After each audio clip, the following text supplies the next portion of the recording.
نہ میدان میں ہیں اور نہ عبادت کے کسی اہم عنوان میں ہیں۔ یہ الفاظ حضرت عیسیٰ کے آغوش مادر سے ہیں،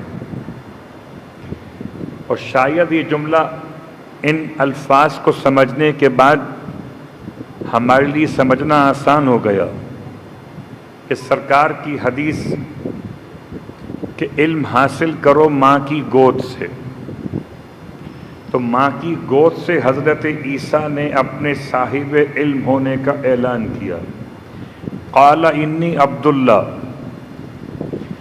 آپ فرماتے میں اللہ کا بندہ ہوں، آتانی الکتاب وجعلنی نبیا، اللہ نے مجھے کتاب عطا کی ہے اور نبی بنا دیا ہے۔ تو صاحب کتاب آغوش مادر سے اپنے عالم ہونے کا اعلان کر رہے ہیں۔ وجعلنی مبارکن اینما کنت، اور پروردگار نے مجھے ایسا بنایا ہے کہ جہاں رہوں برکتیں میرے ساتھ رہیں گی۔ وَأَوْصَانِي بِالصَّلَاةِ وَالزَّكَاةِ مَا دُمْتُ حَيًّا، اور مجھ کو خدا نے وصیت فرمائی ہے دو کاموں کی، ایک صلاۃ ایک زکوٰۃ، یعنی ایک بندگی ایک بندہ نوازی۔ صلاۃ بندگی ہے، زکوٰۃ بندہ نوازی ہے۔ کب تک؟ ما دمت حیا، جب تک کہ میں زندہ رہوں تب تک خدا نے مجھے پابند کیا ہے۔ اور برم بوالدتی، حضرت عیسیٰ اپنی صفات بیان کر رہے ہیں۔ عبداللہ آپ ہیں، نبی اللہ آپ ہیں، صاحب کتاب اللہ بھی آپ ہیں، لفظ مبارک کا عنوان آپ ہیں، نماز اور زکوٰۃ کے سلسلے میں ادائیگی کرنے والی شخصیت بھی آپ ہیں۔ اپنے صفات کو بیان کرتے ہوئے آپ نے آخر میں اس بات کو بیان فرمایا، برم بوالدتی، میرے پروردگار نے مجھے ایسا بنایا ہے کہ میں اپنی والدہ کے حق میں نیکی کرنے والا ہوں۔ اور یہ آپ تو اب جانتے ہی ہیں کہ حضرت عیسیٰ علیہ السلام کے والد نہیں ہیں، اور اسی والد نہ ہونے کا حوالہ نجران کے عیسائی علماء نے سرکار کی خدمت میں جب بحث کی تو مباہلہ کا عنوان بنا۔ بحث کا اعلان یہ تھا کہ آپ میں ساری صفات انبیاء کی موجود ہیں، اے محمد صلی اللہ علیہ وآلہ وسلم، البتہ ایک صفت میں ہم آپ کو نقص کے لحاظ سے پہچانتے ہیں۔ کیا مطلب؟ کہ آپ ہمارے نبی کو نہیں مانتے۔ عیسائیوں کا یہ کہنا، عیسائی علماء کا نجران کے، کہ آپ ہمارے نبی کو نہیں مانتے۔ آپ نے ارشاد فرمایا میں آپ کے نبی کو مانتا ہوں، وہ اللہ کے نبی، وہ عبداللہ صاحب کتاب خدا، یعنی آپ انہیں خدا کا بیٹا نہیں مانتے۔ تو ان کے نزدیک شاید یہ بات ثابت تھی کہ سارے انبیاء اور ہیں اور بغیر باپ کے پیدا ہو جانے پر عیسیٰ اور ہیں۔ تو اسی مناسبت سے لفظ والدہ استعمال ہوا لفظ والدہ کے بجائے۔ آپ کے والدین نہیں ہیں، صرف والدہ۔ یا یوں سمجھ لیجیے آسان زبان میں کہ اگر پیام اعظمی کا وہ کلام آپ نے سماعت فرمایا ہو منقبت خوانوں سے یا شعراء کرام سے، جو ماں کی عظمت کے لحاظ سے بہترین کلام ہے، اور مرحوم اشرف عباس پڑھا کرتے تھے، تو ان کے نام سے میں چاہتا ہوں ایک جملہ آگے بڑھاؤں آپ کی خدمت میں، صرف ایک دو مصرے کافی بات سمجھنے کے لیے۔ زیست عیسیٰ کو ملی باپ کے احسان کے بغیر، دہر میں کوئی بھی پیدا نہ ہوا ماں کے بغیر۔ یعنی پوری تاریخ یہ کمال شاعر ہے پوری تاریخ 2 مصروں میں ایسے جمع کر دی کہ اگر نثر میں ہو تو مجلس ہو جائے، نظم میں ہو تو شعر مکمل ہو جائے۔ صلوات پڑھے محمد و آل محمد۔ البتہ میں تھوڑی سی ترمیم کرنا چاہتا ہوں، ترمیم اپنے علم کے لحاظ سے، نہ کہ ان کے علم کے اعتبار سے۔ ان کے الفاظ سے زیست عیسیٰ کو ملی باپ کے احسان کے بغیر، یہ بات ٹھیک تھی، لیکن اگلی بات جو ہے وہ مباہلے میں آنے والی آیت سے مطابقت نہیں کر رہی کہ دہر میں کوئی بھی پیدا نہ ہوا ماں کے بغیر۔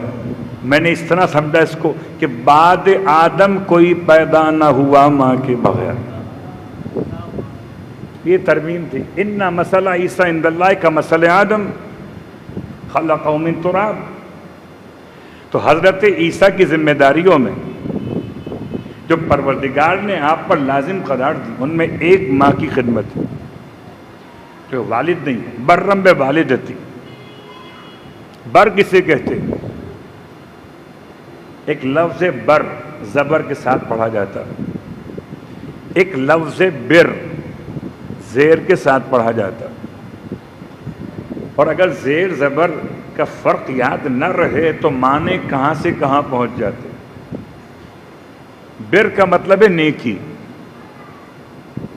یعنی عمل کو بر کہتے ہیں، اور بر کہتے ہیں نیکی کرنے والے کو۔ تو جو نیکی کرے وہ بر ہے، اور جو نیکی ہو وہ بر ہے۔ اس کو میں آسان کر دیتا ہوں، کوئی اور آپ کو آیت یاد ہو کہ نہ ہو، مگر ابھی ذاکر اول خدا انہیں شفاء کاملہ عطا فرمائے، اور دیکھ کر بہت ایک احساس ہوا کہ آل محمد کا ذکر خدا نے ایسے ان کے نصیب میں رکھا کہ شفا یہاں تک دی کہ منبر تک پھر پہنچا دیا۔ تو خدا امتیاز کو امتیاز، ایسا ستارہ امتیاز بخشے کہ یہاں بھی اور آخرت میں بھی کامیاب۔ صلوات پڑھے محمد و آل محمد۔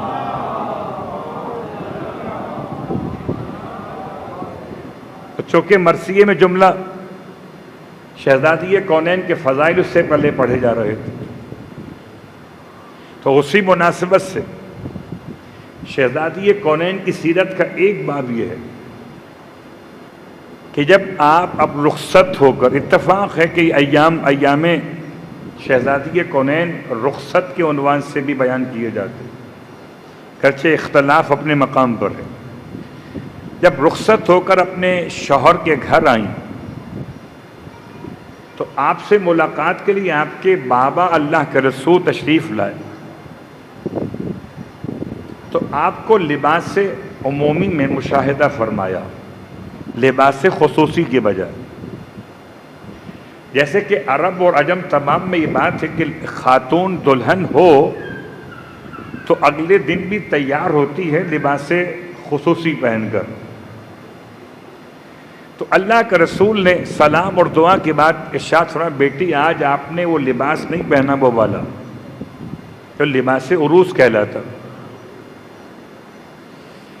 یہ لباس عمومی پہنے ہوئے ہیں آپ۔ تو شہزادی فرماتی ہیں، بابا رات کو سائل دروازے پر آیا تھا، اس نے سوال کیا اور ہم نے اٹھا کے لباس اس کو عطا کر دیا۔ کون سا لباس؟ شہزادی کے جہیز کے 17 چیزوں میں سے سب سے مہنگا لباس تھا، سب سے مہنگا لباس۔ جب بات یہاں تک آ گئی تو ایک جملہ آپ کی خدمت میں اور پڑھ دوں۔ ہمارے درمیان انڈو پاک خاص طور سے دلہن کا لباس سرخ ہوتا ہے، اب آج کل تو رنگ برنگ الگ ہو گئے، لیکن خوشی کا یا شادی کا یا مسرت کا لباس سرخ ہوا کرتا ہے۔ حالانکہ یہ انڈو پاک سے تو میچ کرتا ہے مگر آل محمد سے مس میچ کرتا ہے۔ شہزادی کا لباس عروس سفید لباس تھا۔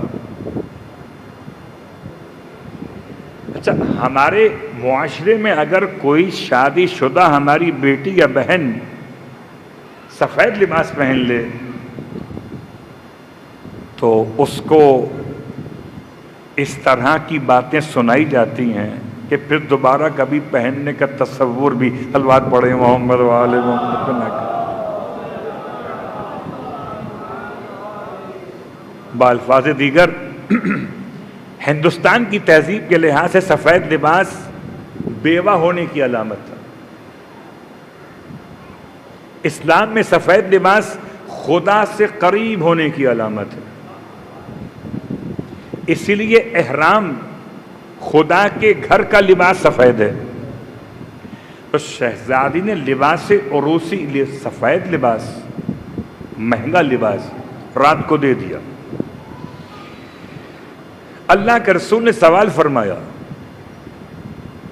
کہ بیٹی اگر سائل نے سوال کیا تھا تو آپ کوئی اور لباس بھی اس کے بدلے میں دے سکتی تھی۔ تب شہزادی نے وہ آیت پڑھی جس کے لیے میں نے آپ کو یہاں تک زحمت دی، بر اور ہے بر اور ہے، چوتھے پارے کی پہلی آیت، لن تنالوا البر حتی تنفقوا مما تحبون، کہ بابا آپ کی زبان مقدس سے کلام خدا سنا یہی ہے کہ ہرگز تم نیکی تک نہیں پہنچ سکتے جب تک کہ اپنی پسندیدہ شے میں سے انفاق نہ کرو۔ اللہ ہے۔ تو چونکہ بابا وہ لباس مجھے بہت پسند تھا اس لیے انفاق اسی لباس کا بنتا تھا۔ تو بر کا مطلب ہے نیکی، اور برم بوالدتی، بر کا مطلب نیکی کرنے والا۔ اب آئیے عظمت مادر کے اعتبار سے آپ کی خدمت میں چند جملے اور، تاکہ پیغام مکمل ہو جائے۔ ہم میں سے ہر ایک دنیا میں آیا بغیر ماں باپ کے یا ماں باپ کے ساتھ؟ کا ماں باپ کے ساتھ۔ تو باپ کا مقام اپنے مقام پر محترم ہے، ماں کا مقام کیا ہے؟ تو ماں کے مقام کے حوالے سے سرکار ختمی مرتبہ احمد مجتبیٰ صلی اللہ علیہ وآلہ وسلم کے الفاظ، جب ایک جوان آپ کی خدمت میں حاضر ہوا کہ یا رسول اللہ میں بر بننا چاہتا ہوں،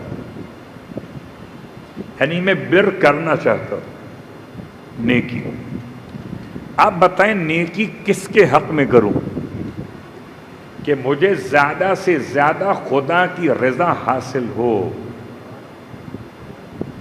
دیکھیے، پڑوسی کے ساتھ نیکی بھی بر کہلائے گی، رشتے داروں کے ساتھ نیکی بھی بر کہلائے گی، اپنے اہل مسجد اور اہل محلہ کے ساتھ بھی نیکی بر کہلائے گی، کسی مانگنے والے ان نون پرسن کی بات کریں، اجنبی شخص کی بات کریں، اس کے ساتھ نیکی بھی بر کہلائے گی، مگر ثواب زیادہ کہاں پر ہے؟ ہو سکتا ہے یہ سوال کبھی آپ کے ذہن میں آیا ہو، جب آپ کو خدا صاحب حیثیت کرے اور آپ کوئی رقم لے کر اسے انویسٹ کرنا چاہیں خدا کی بارگاہ میں، کہ کون سا کام زیادہ اہم ہے ثواب کے لحاظ سے،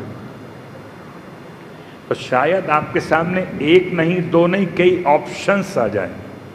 یتیم خانہ بن رہا ہے، اسپتال بن رہا ہے، مدرسہ بن رہا ہے، اسکول بن رہا ہے، مسجد بن رہی ہے، امام کا گھر بن رہا ہے، تو سوال تو بنے گا کہ ثواب زیادہ کہاں ملے گا؟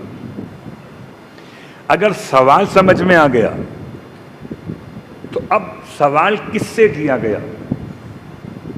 سوال اگر مجھ سے ہو تو میرے علم کے لحاظ سے جواب ہوگا، سوال اگر کسی آیت اللہ سے ہو تو ان کے علم کے لحاظ سے جواب ہوگا، سوال کسی مرجع تقلید سے ہو تو اس کے علم کے لحاظ سے جواب ہوگا، اور سوال اگر ختمی مرتبہ احمد مجتبیٰ محمد مصطفیٰ صلی اللہ علیہ وسلم سے کیا جائے تو جو مدینۃ العلم ہیں، اگر سوال علم کے شہر سے کیا جائے تو ان کے پاس تو ساری نیکیوں کے ثواب کا علم بدرجہ اتم موجود ہے۔ آپ نے فرمایا اذهب، تو پھر جاؤ، نیکی کرنا چاہتے ہو، ایسی نیکی جس سے خدا زیادہ تم سے راضی ہو جائے، ثواب بڑھ جائے، تو جاؤ اپنی ماں کے ساتھ نیکی کرو۔ اللہ ہے، نہ بھیجا مسجد میں، نہ بھیجا امام بارگاہ میں، نہ بھیجا یتیم خانے میں، نہ بھیجا مدرسے کی تعمیر و ترقی کے عنوان میں، بھیجا تو ماں کی طرف مصطفیٰ نے بھیجا۔ اب جو ماں تک پہنچائے اسے مصطفیٰ کہتے ہیں، اور جو مصطفیٰ تک پہنچائے اسے مومنہ ماں کہتے ہیں۔ ہمیں کس نے بتایا؟ اللہ ایک اور پنجتن پانچ اور امام 12 اور معصوم 14۔ اللہ کے رسول کی بارگاہ میں جواب مل گیا، مگر یہ جوان جاتا نہیں ہے، اور میں ہر اس جوان سے مخاطب ہوں کہ جو ویلفیئر کے کام کرنا چاہتا ہے، بڑی خدمت دین کرنا چاہتا ہے، اور اپنی ماں کے حوالے سے بالکل یہ لاپرواہ کہیے، بے پرواہ کہیے، بے خبر کہیے۔ جب جوان نے سوال کیا یا رسول اللہ اگر ماں کے علاوہ کسی اور کے ساتھ بھی نیکی کرنا ہو تو پھر کیا معیار بنے گا؟ شاید ہم سننے کو تیار تھے کہ اب شاید باپ کا نمبر آ جائے یا کسی اور خاص نیکی کا حوالہ آ جائے۔ فرمایا اگر اس کے بعد بھی نیکی کرنے کا ارادہ ہو تو میں تم سے پھر کہوں گا کہ اپنی ماں کے ساتھ نیکی کرو۔ اللہ اکبر۔ دیکھیے میری گفتگو میں تکرار ہو تو میرے علم کی کمی کی بنیاد پر ہے،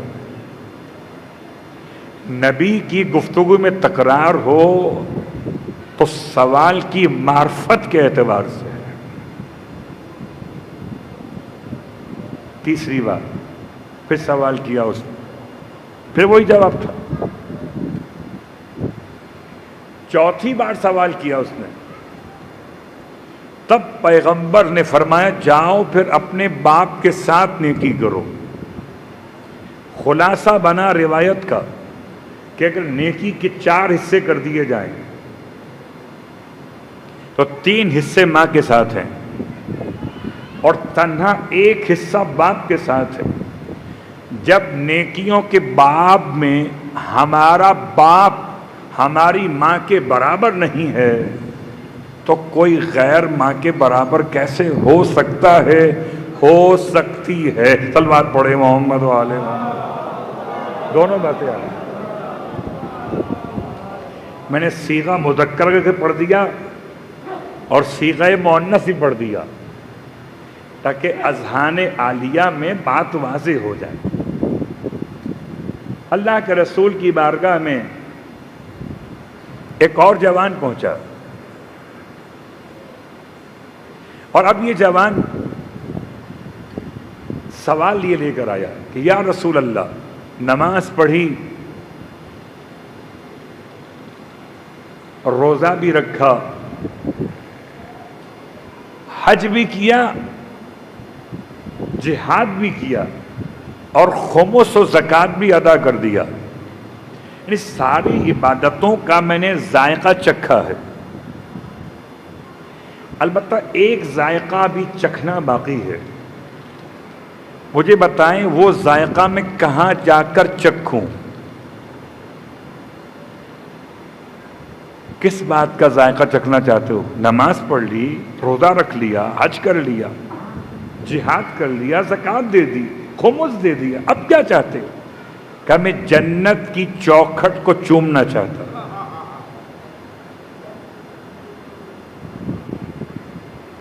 اللہ کے رسول پہ لاکھوں سلام و درود ہو، آپ فرماتے میرے ہاتھ چوم لو؟ آپ فرماتے میری ابا چوم لو؟ میں یہ تو شاید نہ کہہ سکوں کہ میرے قدم چوم لو۔ اس میں کوئی شک نہیں کہ پیغمبر کے قدم عرش اولا سے بلند ہیں، لیکن آپ نے اس جوان کو جواب میں کیا ارشاد فرمایا؟ آج کا ہر جوان پہچان لے کہ اس نے اپنی ماں کے ساتھ کس طرح کا رویہ اختیار کیا ہے۔ ارشاد فرمایا نماز و روزہ و حج و زکوٰۃ و جہاد کے ساتھ جنت کی چوکھٹ چومنے کا اگر تمہیں ثواب لینا ہے تو جاؤ جا کر ماں کے قدموں کو چوم لو۔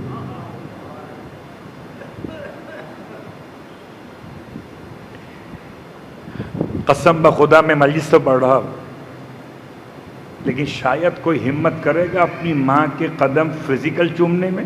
صلوات پڑھے محمد والے۔ پریکٹیکل عمل، ماں کے پیروں کے نیچے جنت کی حدیث سنتے سنتے ہم بوڑھے ہو گئے، تو جنت کی چوکھٹ کہاں پر ہے؟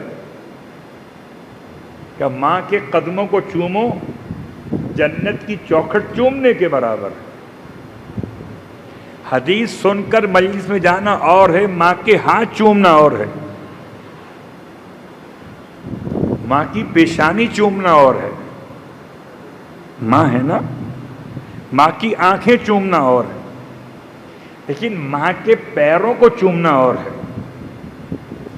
اللہ کے حبیب نے نہ پیشانی بتائی، نہ رخسار بتائے، نہ آنکھیں بتائیں، نہ ہاتھ بتائے۔ کسی کو سمجھ میں آئے کہ نہ آئے، جس سے محمد مصطفیٰ سمجھ میں آئے، اس سے پیغام مصطفیٰ سمجھ میں آئے۔ جنت کی چوکھٹ کو چومنا چاہتے ہو، اپنی ماں کے قدموں کو چوم لو۔ اللہ اکبر۔ تیسرا جوان پیغمبر کی خدمت میں، سرکار کی خدمت میں آ کر کہتا ہے یا رسول اللہ، میں بہت پریشان ہوں، گناہ بہت کیے ہیں، چاہتا ہوں خدا مجھے میرے گناہوں کو بخش دے، کوئی طریقہ بتا دیجئے۔ نہیں، آپ میرے حق میں دعا کر دیجئے کہ خدا میرے سارے گناہ بخش دے۔ ارشاد فرمایا میں تمہارے حق میں دعا نہیں کروں گا، تم جاؤ اپنی ماں سے کہو کہ وہ تمہارے حق میں دعا کر دے۔ اللہ اکبر۔ جا کر اپنی ماں سے کہو کہ تمہارے حق میں دعا کر دے۔ اس نے کہا یا رسول اللہ، ماں دنیا میں نہیں ہے، اب تو دعا کر دیجئے۔ فرمایا تمہارے والد تو ہیں، جا کے اپنے والد سے کہو کہ تمہارے حق میں دعا کر دے، خدا تمہارے سارے گناہ بخش دے گا۔ وہ پیغمبر سے پیغام لے کے واپس جانے کے لیے جیسے ہی مڑا، کچھ دور گیا، آپ نے اپنے اصحاب کے درمیان فرمایا کاش اس کی ماں زندہ ہوتی۔ اصحاب نے پوچھا یا رسول اللہ کیا مطلب اس جملے کا؟ کہ بخشا تو ابھی بھی جائے گا، لیکن اگر ماں زندہ ہوتی تو بخشش ذرا جلدی ہو جاتی۔ صلوات پڑھے محمد و آل محمد۔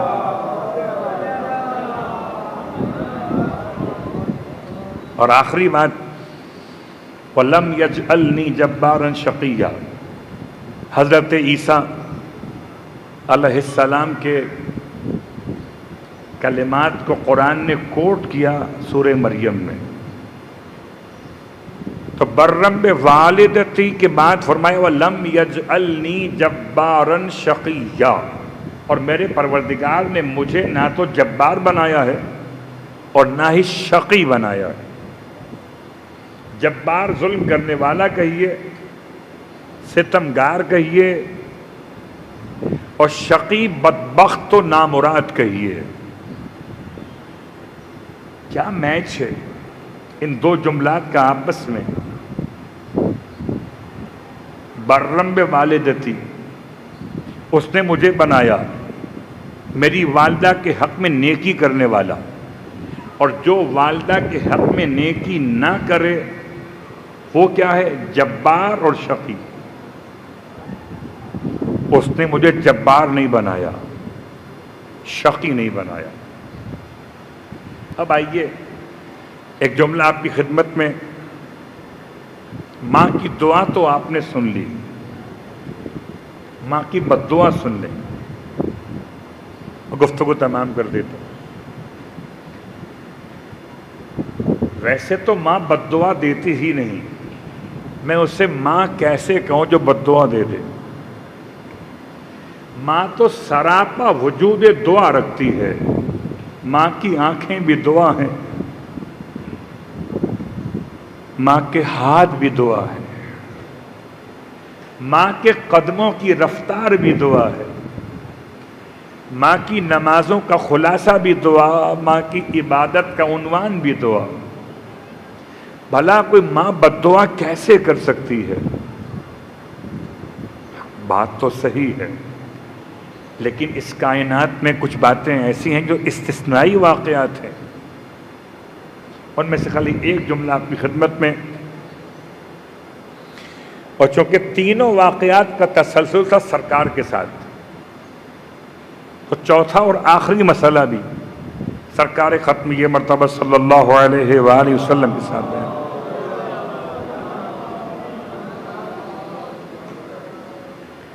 اب جبرائیل نازل ہوئے، آپ کو سلام پہنچایا، خدا کا پیغام پہنچایا کہ یا نبی اللہ، خدا آپ سے چاہتا ہے کہ آپ چلیے جنت البقیع میں آئیے، قبرستان میں، اور بقیع میں آ کر آپ اہل قبور کے حق میں دعائے مغفرت کر دیجیے، تاکہ آپ کے قدموں کی برکت سے خدا اہل بقیع کی قسمت بدل دے۔ اللہ کے نبی اپنے اصحاب کے ساتھ، وہ خاص جو ہمیشہ ساتھ رہتے تھے ان کے ساتھ چلے، بقیع میں داخل ہوئے، آپ پہلے قبور کے حق میں دعا کرتے جاتے،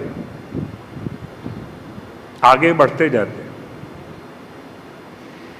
ایک قبر کے قریب سے آپ گزرے تو آپ رک گئے، اور آپ کے چہرے کا رنگ متغیر ہو گیا۔ آپ کے اصحاب میں اس بات کو محسوس کیا، یا رسول اللہ خیریت تو ہے، کیا بات ہے، کیوں پریشان ہو گئے؟ آپ کا چہرہ تبدیل ہو گیا، کیا بات ہو گئی؟ فرمایا اس صاحب قبر نے فریاد شروع کر دی۔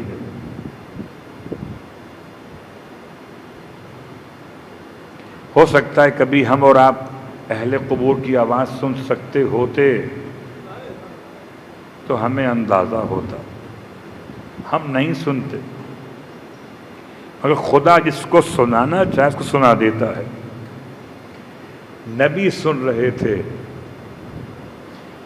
یہ صاحب قبر جوان چلا رہا تھا، فوقی نار، میرے سر پر آگ لگی ہوئی ہے، اور تحتی نار، میرے پیروں کے پاس بھی آگ جل رہی ہے، ان یمینی نار، میرے دائیں طرف بھی آگ ہے، ان یساری نار، میرے بائیں طرف بھی آگ ہے، الامان یا رسول اللہ، مجھے بچائیے یا رسول اللہ۔ اللہ کے رسول نے جو آپ کے ساتھ موجود تھے ان سے پوچھا کہ اس صاحب قبر کا وارث کون ہے یہاں پر؟ سب نے کہا ہم میں سے کوئی بھی نہیں۔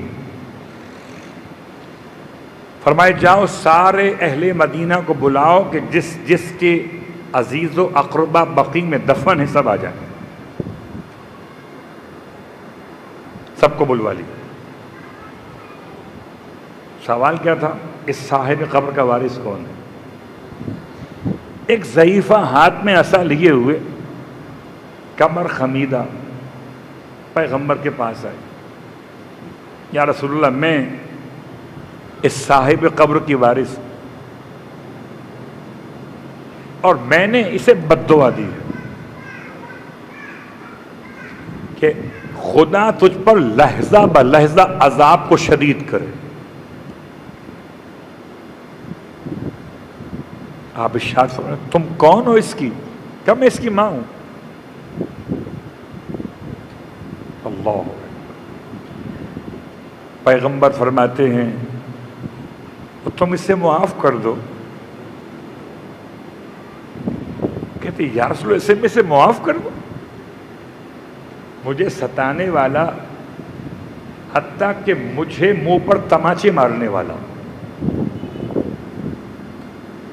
ہو سکتا ہے کہ آج کا کوئی جوان ایسا کام نہ کرتا ہو، لیکن تماچوں سے زیادہ کبھی کبھی لفظ ہوتے ہیں.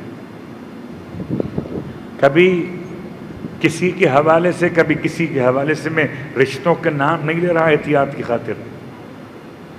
کسی کو راضی کرنے کے لیے ماں کو سنا دیا، کسی کو مطمئن کرنے کے لیے ماں کی عزت کو خاک میں ملا دیا. ایسا تو ہوتا ہے نا ہمارے معاشرے میں. شاید کوئی اتنا بڑا بدبخت نہ ہو کہ اپنی ماں کو مارے. کم از کم فرش ازاں سے تہذیب آل محمد کے بعد یہ ممکن نہیں. جب اللہ کے رسول نے مشاہدہ فرما لیا کہ اب یہ آپ کی بات پر اسے معاف نہیں کرنے والی، تو جبرائیل پھر نازل ہوئے.